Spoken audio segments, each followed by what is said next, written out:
Welcome to Burlap Teachers. Enjoy the video. You start by confirming the basics.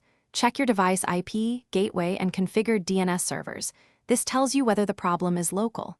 Next, ping the gateway and then 8 to prove that routing works versus DNS name resolution.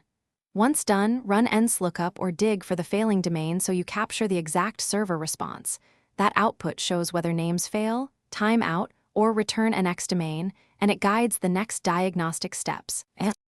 You now isolate where resolution breaks. Switch to a known public DNS like 8 or 1 and retry the lookup. If it works, the ISP or local DNS is at fault.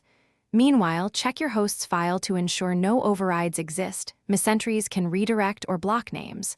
Also inspect the local resolver service, systemd resolved, dnsmask, or Windows DNS cache, because a stuck or misconfigured resolver will return consistent failures even when network connectivity is fine.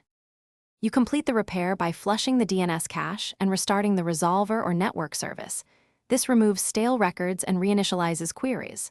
Then renew DHCP, clear any proxy settings, and reboot the router or modem if upstream state is suspect. Once changed, verify with nslookup and ping domain names again. If the issue persists, capture a packet trace with TCP dump or Wireshark to see DNS requests and replies. That trace is the key troubleshooting tip because it reveals dropped packets or malformed responses. Thanks for watching. Consider subscribing if this video helped you.